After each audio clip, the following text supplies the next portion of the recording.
दोस्तों, आपको ये तो पता है कि फिरोज शाह किले का निर्माण तुगलक वंश के शासक फिरोज शाह तुगलक ने करवाया था, लेकिन शायद आपको ये नहीं पता होगा कि इस किले के अंदर महान सम्राट अशोक का एक स्तंभ भी है। इस स्तंभ को यहाँ पर स्थापित करने के लिए फिरोज शाह तुगलक ने 3 मंजिला की इमारत का भी निर्माण करवा दिया था। और दिलचस्प बात यह है कि यह स्तंभ हरियाणा के अम्बाला जिले के टोपारा गांव से लाया गया था। दरअसल फिरोज शाह तुगलक ने 2 स्तंभ लाए थे। एक स्तंभ जो राव तुलाराम अस्पताल आप देख रहे हैं उसके पास लगाया गया, जिसे वो मेरठ से लेकर के आया था। और यहाँ जो स्तंभ लगा है वो स्तंभ अम्बाला ज़िले के टोपारा गांव से लाया था, जिसकी पूरी जानकारी आप देख रहे हैं शिलापट पर है। जो ये स्तंभ को कब लाया गया, कैसे लाया गया था, और उससे भी विस्तृत जानकारी आप यहाँ पर आप देख सकते हैं। जो पिरामिडीय आकार ये इमारत जो बनी हुई है, 3 मंजिला इमारत है। इस पर लगा हुआ स्तंभ जो है वो 13 मीटर पूरा ऊंचा है, जिसके ऊपरी भाग को हम देखें तो वह 65 सेंटीमीटर और निचला भाग जो है वो आपका 97 मतलब 97 सेंटीमीटर है। उसको कितने खूबसूरत तरीके से बनाया गया था, उस पर किस तरीके से सिंह की कलाकृतियाँ बनाई गई थी। एक गुंबदकार का निर्माण किया गया था, लेकिन वक्त के साथ वो जर्जर हो गया, वो टूट करके बिखर गया। लेकिन यह स्तंभ आज भी खड़ा है और आप ये देख रहे हैं, हम आपको दिखा रहे हैं। आपको ये पूरी जानकारी के साथ जो पुरातत्व विभाग के द्वारा आप जानकारी यहाँ पर उपलब्ध करवाई गई है शिलापट पे। आप अगर आते हैं इस किले में घूमने के लिए तो ये पूरी जानकारी आपको मिलेगा। और अब हम आपको दिखवाते हैं वो स्तंभ जिसे फिरोज शाह तुगलक ने यहाँ पर लगवाया था, और इसको लगवाने के लिए 3 मंजिला इस इमारत का निर्माण करवाया था। इस इमारत के अंदर नीचे दूसरे हिस्से पर, दूसरे मंजिलों पर बाकी और भी चीज़ें होती थी। बहुत सारे उनके उपयोग की जो चीज़ें हैं वो सारी गतिविधियाँ भी यहाँ होती थी, लेकिन इसके ऊपरी हिस्से पर यह स्तंभ लगाया गया था। और इतिहासकारों की माने उनकी बात को, और उस समय के जो खास करके तुगलक कालीन जो थे, उनका जो फिरोज शाह तुगलक का शासनकाल था 1354 ईस्वी से शुरू हुआ था, और इस इमारत का निर्माण उसने 1356 ईस्वी में करवाया था। उसी वक्त ये स्तंभ को लाया था। इसको खास तौर पे उसने अपनी निगरानी में मंगवाया था। जो कितने लोग लेकर के आएंगे, इसको किस तरीके से लेके आएंगे, क्या व्यवस्था होगी, ये पूरी व्यवस्था उसके द्वारा ही तय की गई थी। किसी और की जिम्मेदारी उसने नहीं सौंपी थी। यह स्तंभ उसे इतना पसंद आया था और उस वक्त उसने इतनी रुचि ली थी। जो सम्राट अशोक हैं उनका जो शासनकाल था 274 से 236 ईस्वी पूर्व का था। ईसा के जन्म से पूर्व के समय को ईस्वी पूर्व कहा जाता है, जो BC बिफोर क्राइस्ट आप जानते हैं, उस वक्त का है। तो उसे धरोहर के रूप में यहाँ पे ला करके उसने लगवाया था।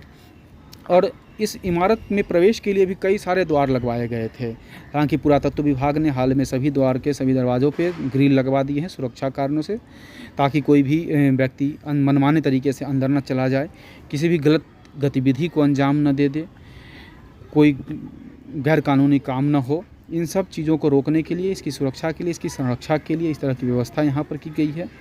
बदलते समय के साथ ये पूरे किले की एक मान्यता बदल गई। जो फिरोज शाह तुगलक का ये किला है, उसे इस पूरे किला को हम बात करें तो इसे गायब पीर के नाम से भी जाना जाने लगा। ये गायब पीर जिसकी मान्यता ये होने लगी कि यहाँ पर आकर के अगर आप अपनी मिन्नतें मांगते हैं, अपनी अर्जियाँ आप लगाते हैं, जो कि मैंने आपको वीडियो के पहले पार्ट में दिखाया था, जो किस तरीके से लोग यहाँ आते हैं, फूल पत्ती चढ़ाते हैं, पूजा करते हैं, अपनी अरदास पूजा करके और अपनी मिन्नतें मांगते हैं।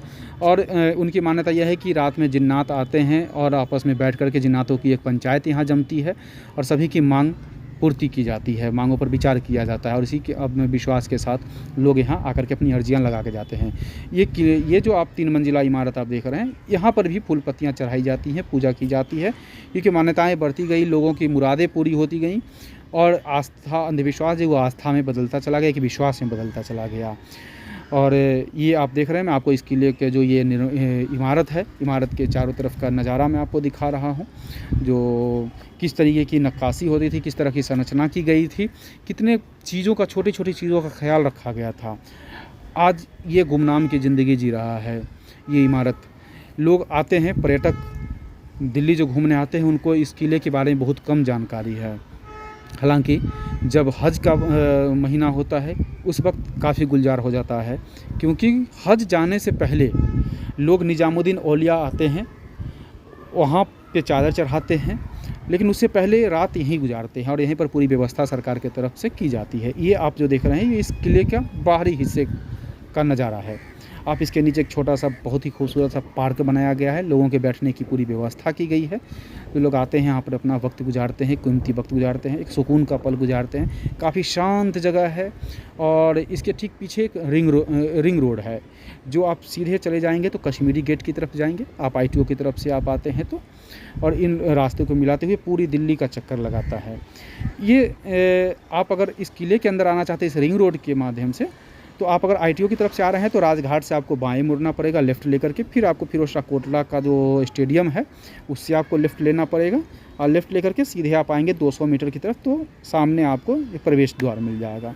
अगर आप ITO की तरफ से आते हैं तो आपको ITO से राइट लेना पड़ेगा फराज बहादुर शाह जफर मार्ग पे। आगे जा कर के आपको जब आप खूनी दरवाज़ा को क्रॉस करेंगे उसके बाद आपको U-टर्न लेना पड़ेगा।